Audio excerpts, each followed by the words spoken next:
요즘에 저에게 새롭게 생긴 취미 한 가지가 있습니다. 무엇인지 아십니까? 네, 집에 가서 아이를 관찰하는 것입니다. 이 아이가 자라면서 하게 되는 여러 가지 행동들, 그것을 보는 것은 저에게 큰 즐거움을 가져다 줍니다.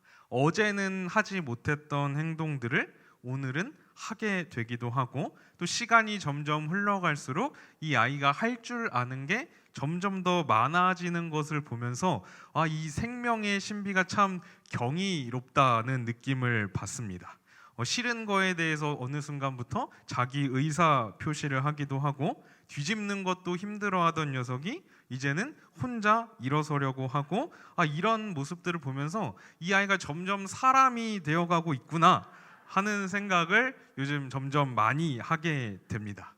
이렇게 생명을 가지고 있는 것의 특징은 자란다는 것입니다. 성장한다는 것이죠. 우리가 예수님을 통해서 생명을 얻게 되면 이 생명 역시 자라게 됩니다. 물론 예수님께서 우리에게 주시는 그 생명은 우리의 육신적인 성장을 가져다 주는 것은 아닙니다. 하지만 예수님께서 주시는 그 생명은 우리의 영혼을 자라게 하고, 또 우리의 마음을 자라게 하고, 이러한 성장이 우리의 인격과 성품에까지 영향을 미치고 결국에는 우리의 삶을 바꾸어가는 일들이 일어나게 됩니다. 바울은 골로새서의 후반부를 기록하면서 계속해서 이러한 것을 이야기해왔습니다. 너희가 그리스도 예수를 주로 받았으니 이제는 주 안에서 새로운 삶을 살아가야 한다. 이제 너희는 위의 것을 생각하고 이전의 삶의 방식들을 버리고 새 사람을 입으면서 그리스도를 닮아가는 삶을 살아가야 한다. 너희는 계속해서 자라가야 한다라는 것을 바울은 이야기했습니다. 그리고 바울은 바로 앞부분에서 이러한 새로운 삶이 가장 기초적인 공동체인 가정에서부터 시작된다라고 이야기를 했었습니다. 앞에서 바울이 그리스도를 주로 고백하는 삶에 대해서 계속해서 이야기합니다. 그리고 오늘 본문은 이 주제를 마무리하면서 골로새서 전체 내용을 다시 한번 압축해서 보여주고 있습니다. 그리스도를 주로 고백하는 삶이 무엇인가? 그 삶은 바로 너희가 받은 그 복음을, 너희가 받은 그 예수 그리스도를 전하는 삶을 살아가는 것이다 라고 말씀하고 있습니다. 오늘날 우리나라가 극심한 저출산 위기 속에 놓여 있습니다. 전 세계 출산율이 꼴찌입니다. 그렇기 때문에 아이를 데리고 다니는 것만으로도, 내가 아이와 함께 있다라는 그 이유 하나만으로도 많은 사람들의 관심과 격려를 받게 되는 것을 경험하고 있습니다. 아이를 안고 길을 다니면 수많은 사람들이 말을 걸어옵니다. 그래서 아이만 있으면 누구와도 쉽게 이야기할 수 있는 귀한 도구가 됩니다. 물론 이렇게 저출산 시대이지만 우리 교회에는 굉장히 많은 새로운 생명들이 태어나고 있어서 참 감사하다라는 생각이 듭니다. 물론 특별한 사정으로 아이를 낳지 못하고 있는 부부들도 있겠지만, 부부가 결혼을 했으면서도 의도적으로 아이를 갖지 않는다는 것은 사실 성경에서 이야기하고 있는 성경적인 모습은 아닙니다. 왜냐하면 생명은 또 다른 생명을 낳기 때문입니다. 우리가 예수님을 믿고 예수님으로부터 진정한 생명을 공급받았다면, 나 예수님 믿어서 너무 좋아, 그러니까 이 귀한 거, 이 소중한 거 나 혼자만 간직하고 몰래 숨겨놔야지 라고 할 수 없다는 것이죠. 예수님께서 우리에게 진정으로 생명을 주셨고 그 생명의 가치가 얼마나 소중하고 놀라운 것인지를 안다면 그것을 또 다른 누군가에게 전하는 삶을 자연스럽게 살아가게 된다는 것입니다.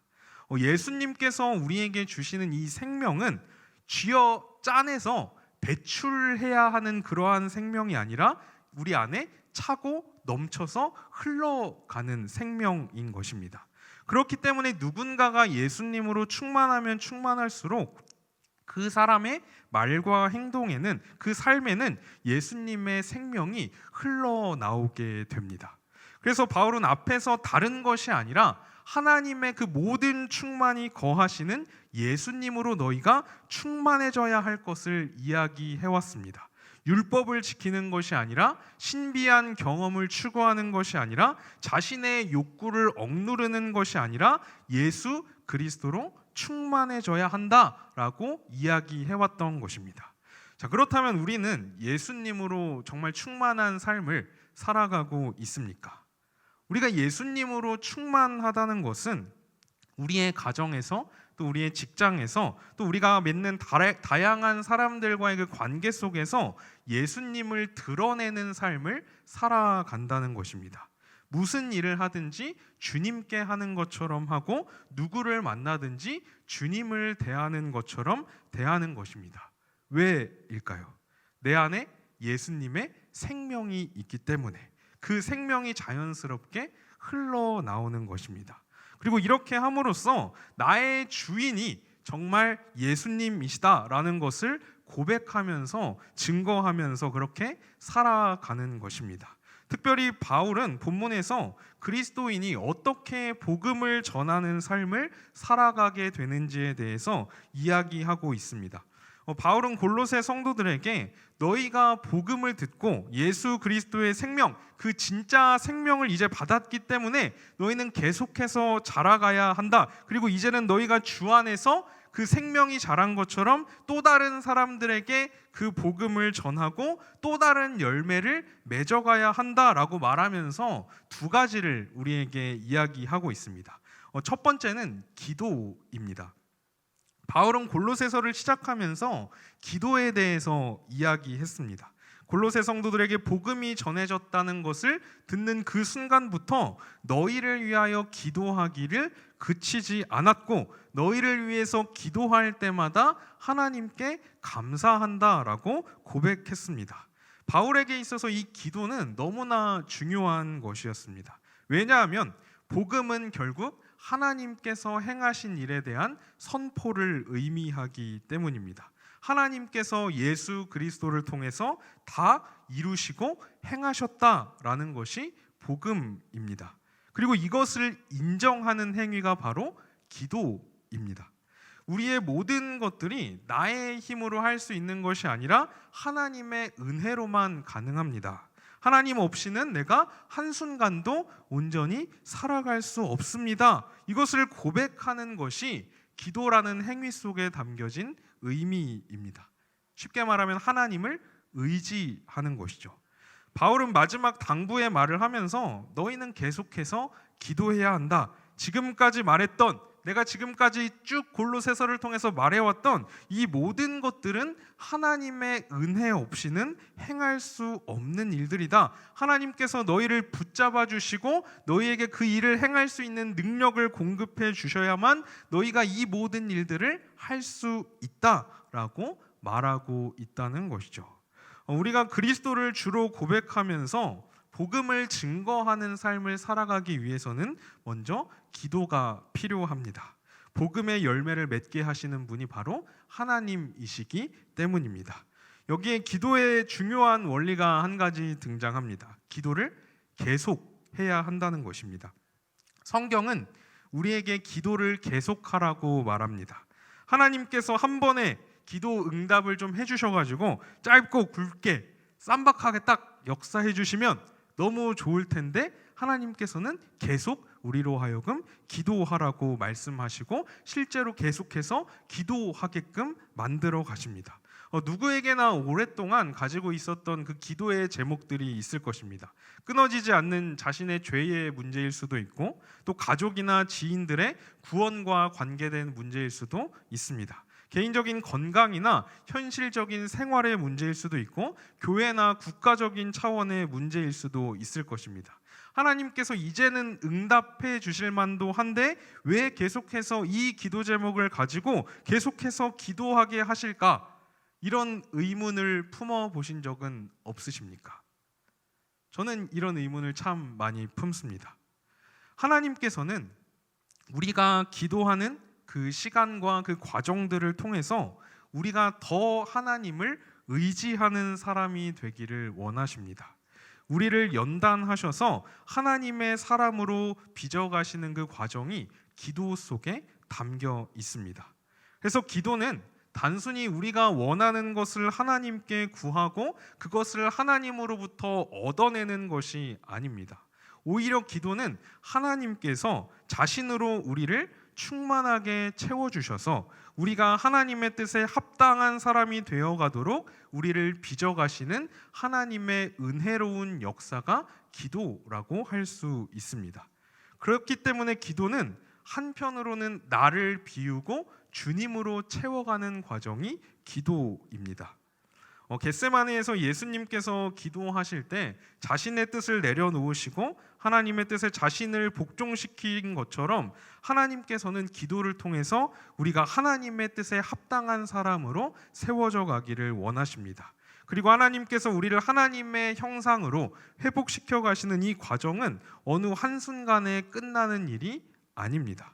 그냥 수련회 한번 딱 가서 은혜 받는다고 완전 새 사람이 되고 또 부흥회 때 한 번 은혜 받고 뜨겁게 기도했다고 해서 한 번에 하나님의 사람으로 완성되는 것이 아니라는 거죠. 이것은 우리의 평생에 걸쳐서 일어나는 하나님의 지속적인 역사입니다. 예수님으로 인해서 우리의 신분이 바뀌게 되었지만 그 신분에 합당하게 되어가는 일에는 시간과 훈련이 필요하다는 것입니다. 아브라함은 우리가 믿음의 조상으로 부르지만 사실 초기에 그의 모습을 보면 우리와 별반 다를 게 없는 평범한 사람이었습니다. 하나님의 약속을 신뢰하지 못하고 또 자신의 뜻대로 행하다가 수많은 문제를 일으킨 사람이 바로 아브라함이었습니다. 하지만 하나님께서 그 아브라함을 선택하셨고 아브라함의 인생을 붙잡아 주셨고 아브라함의 인생을 인도하십니다. 그 인생 속에서 찾아오는 그 수많은 위기와 시험 속에서 아브라함은 때로는 넘어지기도 하고 실수하기도 했습니다. 하지만 하나님께서 그를 붙잡고 계셨고 그 모든 과정들을 통해서 아브라함을 믿음의 사람으로 빚어가시는 것을 우리는 성경을 통해 보게 됩니다. 예수님의 제자들은 3년 동안 예수님과 동행했지만 결정적인 순간에 다 예수님을 배반하고 예수님을 떠났습니다. 하지만 예수님께서 그들을 여전히 붙잡고 계셨고 그들을 다시 일으켜 세워주셨고 결국 그들은 주님을 위해서 목숨도 아끼지 않는 신실한 주님의 제자가 된 것을 우리는 성경을 통해 발견하게 됩니다. 우리가 복음을 증거하는 삶을 살아가기 위해서는 계속해서 기도해야 합니다. 그런데 우리가 기도해야 할 때 감사함으로 깨어 있으라고 말하고 있습니다. 이 깨어 있으라는 것은 주의를 기울이고 조심하라는 말입니다. 기도에 있어서 가장 중요한 요소는 감사입니다. 사실 우리가 하나님께 기도할 수 있다는 것 자체가 하나님의 은혜이고 감사입니다. 그런데 우리가 기도를 하다 보면 어느 순간인가 감사보다는 그저 우리가 바라는 것들만 하나님께 구하고 때로는 원망과 불평으로 우리의 기도가 채워질 때가 있습니다. 사실 시편을 보면 간구와 탄식 가운데 기도하는 모습들도 많이 나타나고 있기 때문에 이러한 기도들도 우리에게 필요하고 할 수 있습니다. 하지만 기도의 기본적인 태도는 하나님에 대한 감사입니다. 바울은 골로새서 초반부에서 너희를 위해서 기도할 때마다 하나님께 감사한다고 고백했습니다. 그리고 바울이 이렇게 기도할 때마다 하나님께 감사할 수 있었던 이유는 다른 것이 아니라 바울이 하나님께서 행하신 일을 바라보았기 때문이었습니다. 하나님께서 골로새 성도들에게 복음이 전해지게 하셨고 하나님께서 그들에게 심겨진 그 복음이 열매 맺게 하신 것을 기억하면서 그들에게 역사하신 하나님으로 인해서 기도할 때마다 감사한다라고 고백할 수 있었습니다. 그리고 이제 바울은 골로새서를 마치면서 너희도 이제 하나님께서 너희에게 행하신 일들을 잊어버리지 않도록 주의를 기울여서 그 일을 기억하고 앞으로 하나님께서 너희에게 행하실 그 일들을 바라보면서 감사로 깨어 있으라고 말하고 있는 것입니다. 그런데 바울은 여기서 조금 더 나아갑니다. 2절에서 개인의 초점을 맞추고 있었다면 3절과 4절을 보면 공동체에 초점을 맞추고 있는 것을 볼 수가 있습니다. 골로새서에서 바울은 복음이 개인으로부터 시작되지만 그것에서 점점 공동체로 또 이 세상으로 확장되어져 가는 이미지들을 사용해 왔습니다. 복음은 골로새 성도 개인을 바꾸고 골로새 교회를 바꾸고 더 나아가서 세상을 바꾸는 하나님의 능력이라는 것을 선포했습니다.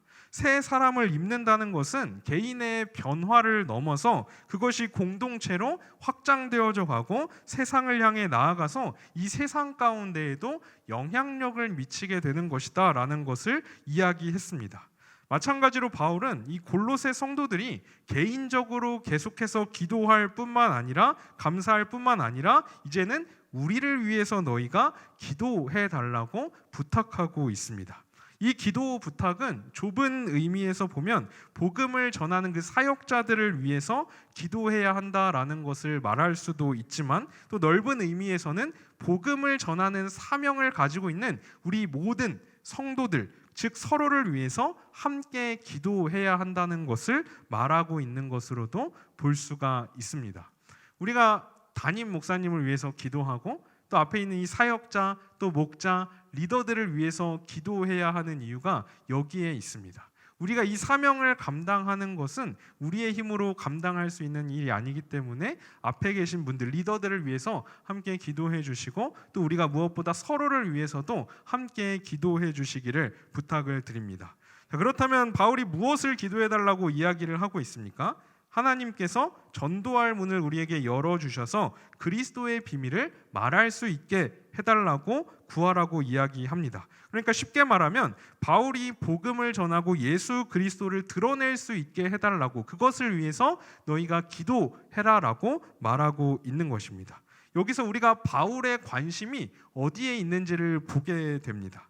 바울은 현재 감옥에 갇혀 있는 상황이었습니다. 하지만 바울은 자신이 감옥에서 풀려나게 해달라거나 자신이 처해 있는 어떤 문제가 해결될 수 있게 해달라는 것을 구한 것이 아니라 이 상황 속에서도 복음이 전해질 수 있게 해달라고, 그것을 위해서 기도하라고 부탁하고 있는 것을 볼 수가 있습니다.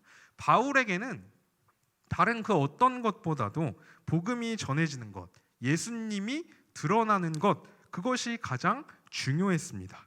빌립보서에서 바울은 바울을 반대하는 이들이 순수하지 못한 의도로 그리스도를 전하지만 그리스도가 전파된다면 그것으로 나는 기뻐한다라고 고백하고 있는 것을 볼 수 있습니다. 사실 대부분의 사람들은 자신이 드러나기를 원하고 자신이 드러날 때 기뻐합니다. 때로는 자신을 낮추는 것처럼 겸손한 척을 하기도 하지만 그것을 통해서도 은근히 자신을 드러내고 자신을 나타내고자 하는 마음이 그 안에 있는 것을 보게 됩니다. 사람에게는 자신이 주인으로 믿는 것을 드러내고자 하는 그러한 마음이 있습니다. 돈을 자신의 주인으로 여기는 사람은 돈이 많은 것을 드러낼 것입니다. 자식을 주인으로 여기는 사람은 자식이 잘 되고 성공한 것을 드러낼 것입니다. 그렇다면 우리는 무엇을 자랑하고 드러내고 있습니까? 다른 누군가에게 이야기하고 싶어서 내 입이 근질근질 거리는 것이 무엇입니까? 그것이 지금 우리 마음을 다스리고 있는 우리의 주인입니다. 하지만 그리스도인은 어떤 사람입니까? 그리스도를 주로 받은 사람입니다. 예수 그리스도가 자신의 주인임을 깨닫고 그것을 믿으면서 고백하는 사람이 바로 그리스도인입니다. 그렇다면 그리스도인은 자연스럽게 누구를 드러내고 싶을까요? 바로 주인 되신 예수 그리스도를 드러내고 싶겠죠. 하나님께서 그리스도 안에서 자신에게 행하신 그 놀라운 은혜를 자랑하고 싶어 할 것입니다. 바울의 고백은 그리스도인의 삶의 지향점이 어디로 향해야 하는지를 보여줍니다. 우리는 더 이상 나 자신의 것이 아닙니다. 예수 그리스도의 피값으로 사신 주님의 것이고 우리의 진정한 주인은 오직 예수 그리스도이십니다. 이제 우리는 우리의 주인 되신 그 주님을 드러내면서 주님을 자랑하는 삶을 살아가야 합니다. 하지만 주님을 드러내면서 살아가는 일 역시도 우리의 힘으로 할 수 있는 일이 아닙니다. 그렇기 때문에 바울은 골로새 성도들에게 이것을 위해서 너희가 기도해 줄 것을 부탁하고 있는 것입니다. 예수님께서도 십자가에서 죽으시기 전에 제자들에게 나와 함께 깨어서 기도해 달라라고 부탁하셨습니다. 사실 예수님은 다른 누군가에게 기도 부탁할 필요가 전혀 없는 유일한 분이셨습니다. 예수님께서는 하나님이셨기 때문에 다른 누군가의 기도를 필요로 하지 않으십니다. 하지만 제자들에게 이와 같이 부탁하신 것은 바로 제자들을 위한 것이었습니다. 서로를 위해서 기도할 때 우리는 하나님의 그 놀라운 역사에 동참하게 되는 은혜를 누릴 수 있습니다. 하나님께서 한 사람을 하나님의 사람으로 빚어가시는 그 일에 하나님께서는 연약한 우리의 기도를 사용하십니다. 그래서 이제 우리는 서로를 위해서 기도해야 합니다. 내가 잘 되기만을 구하는 것이 아니라 내 옆에 있는 그분이 잘 되기를 구해야 한다라는 것입니다. 나를 통해 그리스도가 전해질 뿐만 아니라 내 옆에 있는 이분을 통해서도 예수 그리스도가 선포되고 드러나기를 구해야 한다는 것이죠. 예수 그리스도를 주로 받은 우리 모두가 주님을 드러내는 삶을 살아갈 수 있도록 하나님께서 은혜를 베풀어 주시기를 구해야 한다라는 것입니다. 우리 신광교회가 여기 옆에 보시면 저희 교회 비전이 있잖아요. 첫 번째가 뭐죠? 오직 그리스도만 드러내는 교회입니다. 우리 신광교회가 정말 오직 예수 그리스도만을 드러내는 그런 교회가 되기를 소망합니다. 그래서 우리 교회의 모든 성도들이 하나님의 뜻을 행하고 그리스도를 드러내는 삶을 살아갈 수 있도록 이것을 위해서 함께 서로를 위해서 기도할 수 있는 그런 우리 교회가 되기를 소망합니다. 그리고 두 번째로 복음을 전하는 삶을 살아가기 위해서는 지혜로 행해야 한다는 것을 이야기합니다. 2절부터 4절까지가 하나님과의 관계적인 측면에 대해서 이야기했다면 5절과 6절은 사람들과의 관계적인 측면에서 이것을 이야기하고 있습니다.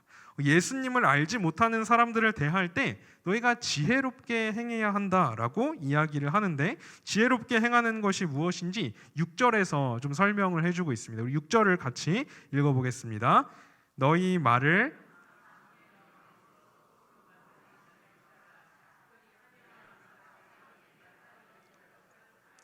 아멘.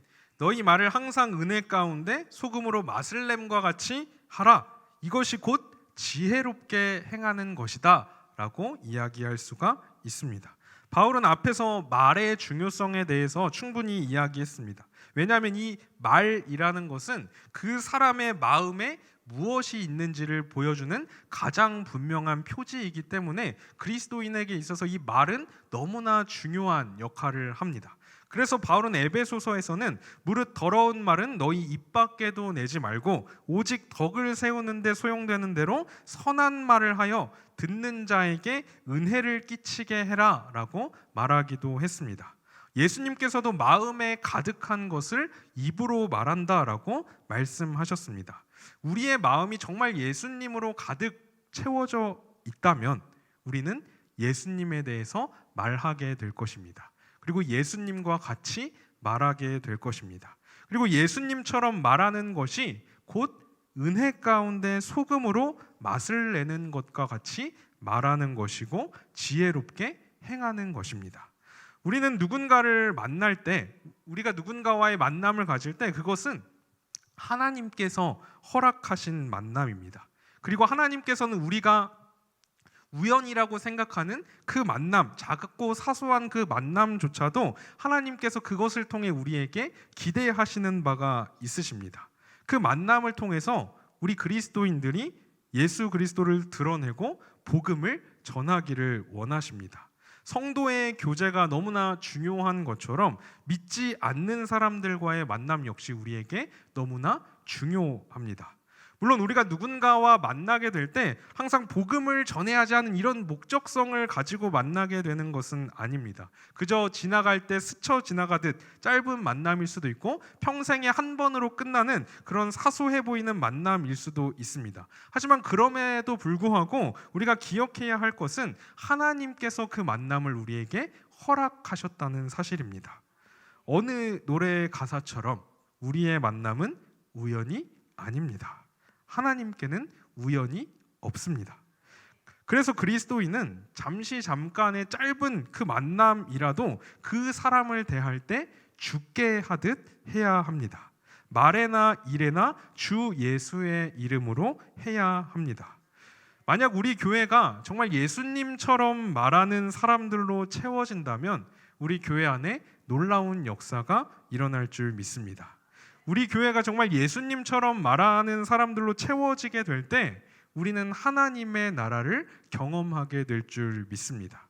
우리 안에 그러한 은혜의 말, 사랑의 말, 위로의 말, 격려의 말, 소망의 말이 넘쳐난다면 교회가 얼마나 오고 싶은 곳이 되겠습니까? 사실 생각해보면 세상은 이런 말을 하지 않습니다. 판단하고 비판하고 정죄하고 서로를 헐뜯고 무시하고 서로를 조롱합니다. 인터넷 기사들에 달린 댓글들을 보면 얼마나 무서운지 모릅니다. 마치 누군가를 깎아내리고 비판하려고 혈안이 되어 있는 사람들이 모인 것처럼 느껴지기도 합니다. 왜냐하면 그래야만 내가 높아지고 내가 살아남을 수 있기 때문일 것입니다. 하지만 그리스도인은 이러한 세상의 풍조를 따르는 사람들이 아닙니다. 누군가를 깎아내리고 누군가를 비판해야만 내가 인정받고 내가 높아지는 것이 아니라는 거죠. 우리는 예수님을 주로 받았습니다. 우리는 예수님께서 우리를 위해 자신을 희생하셨기 때문에 생명을 얻은 사람들입니다. 우리는 예수님께서 낮아지시고 수치를 당하시고 고난을 받으시고 죽으셨기 때문에 하나님으로부터 인정받고 하나님께 높임받은 사람들입니다. 그래서 우리는 더 이상 스스로를 높이지 않아도 되고 또 우리가 하나님으로부터 어떠한 인정을 받기 위해서 무언가를 성취해내야 하는 것도 아닙니다. 그리고 우리가 이러한 은혜 가운데 있다는 것을 우리가 정말 믿고 나아갈 때 우리는 소금과 같이 말할 수 있는 그런 힘을 얻게 됩니다. 더 이상 누군가를 깎아내리고 무시하고 비판할 필요가 없다는 것이죠. 우리가 예수님처럼 말하고 행동할 때 예수님을 알지 못하는 사람들에게 복음을 전할 수 있는 기회가 열리게 됩니다. 그래서 개인적으로 실천하고 있는 부분이 있는데 식당을 가거나 할 때 항상 뭔가를 받고 또 식당을 떠날 때 감사합니다, 잘 먹었습니다 이렇게 꼭 이야기를 합니다. 음식이 맛이 없어도. 왜냐하면 그 한마디가 그 사람들에게 때로는 힘이 되기도 하고 그것이 복음을 전하는 통로로 열리게 될 수 있기 때문입니다. 우리의 삶 속에 이러한 모습들이 더 많아지기를 소망합니다. 그래서 누군가 우리를 만날 때 위로를 경험하고 따뜻함을 경험하고 친절함을 경험하고 사랑을 경험할 수 있는 그런 우리 공동체가 되기를 소망합니다. 그리스도인의 삶은 세상이 보기에 화려하지는 않을 수 있어도 매력적인 삶이어야 합니다. 왜냐하면 이 세상에서는 할 수 없는 일들을 그리스도인들은 하기 때문입니다. 세상은 자신에게 잘못한 사람을 용서하지 못하고 용서할 수도 없습니다. 하지만 그리스도인은 자신에게 잘못한 사람을 용서합니다. 왜냐하면 그리스도의 용서가 그 안에 있기 때문입니다. 세상은 서로를 진정으로 사랑할 수 없습니다. 하지만 그리스도인은 예수님으로부터 진정한 사랑을 공급받았기 때문에 그 자원을 얻었기 때문에 진정한 사랑을 행할 수 있습니다. 우리의 삶은 지금 어떻습니까? 나와 함께 하고 있는 내 주변에 있는 그 사람들이 내가 하는 말과 또 내가 살아가는 그 삶을 보면서 어떠한 마음을 품고 있을 것 같으십니까? 아, 너와 함께 있으면 참 편안해. 아, 내가 너를 만나서 너와 지금 함께여서 참 행복하고 좋아. 이런 마음을 품을까요? 아이고, 네가 있어가지고 지금 내가 제명에 못 죽지. 혹 이런 마음을 품고 있지는 않을까요? 우리의 삶이 이러한 삶이 되어야 하지 않겠습니까? 개인적으로 집에 가서 아내한테 꼭 이렇게 아내 집에 가면 아내를 안아주면서 이렇게 이야기를 해줍니다.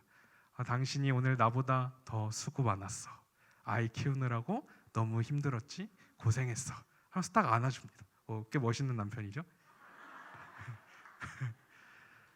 네, 그냥 빈말이 아니라 진심으로 진심으로 그렇게 합니다. 그래야 이 아내가 이 사람이랑 결혼하기를 잘했다, 좀 이렇게 느끼지 않겠습니까? 우리 집에 이제 남편이 왔을 때, 또 집에 아내가 있을 때 좀 이렇게 따뜻하게 위로해 주시고 사랑의 말을 해주실 수 있었으면 좋겠습니다. 내가 그래서 이 사람이랑 결혼하길 참 잘했다. 이분이 내 부모여서 참 좋다. 이 사람이 내 자녀여서 참 좋다. 이런 것들을 느낄 수 있는 그러한 삶이 그리스도인의 삶이어야 되지 않겠습니까? 오늘 말씀은 우리에게 그것을 이야기합니다. 지혜롭게 행해라. 우리의 삶이 하나님의 은혜를 나타내고 또 예수 그리스도의 복음을 선포할 수 있는 삶이 되기를 소망합니다. 바울은 이 골로새서를 마치면서 우리가 너희에게 복음을 전한 것처럼 이제는 너희도 복음을 전하는 삶을 살아갈 것을 말하고 있습니다. 그리스도를 주로 고백하면서 그 주님을 드러내는 삶을 살아가라고 말하고 있습니다. 기도하고 지혜롭게 행함으로 복음을 전하는 삶을 살아가야 한다는 것을 이야기합니다. 이 두 가지는 따로 떨어진 것이 아닙니다. 우리가 지혜롭게 행할 수 있는 힘은 오직 하나님으로부터만 공급받을 수 있습니다. 그렇기 때문에 우리는 항상 깨어서 기도해야 되고, 우리가 하나님을 의지하며 그분의 은혜를 구하며 나아갈 때 하나님께서는 우리에게 그렇게 살아갈 수 있는 힘과 은혜를 공급해 주십니다. 예수님을 정말 나의 주인으로 고백하십니까? 우리의 삶이 예수님으로 충만한 삶이 되기를 소망합니다. 그래서 우리의 말을 통해서, 또 우리의 행동을 통해서, 우리의 삶을 통해서 주님이 풍성하게 드러나서 또 우리로 인해 또 다른 사람들이 예수님을 알게 되고 그 예수 그리스도의 진정한 생명을 누리면서 살아가게 되는 역사가 저와 우리 성도님들에게 나타나기를 간절히 소망합니다. 우리 함께 기도하겠습니다.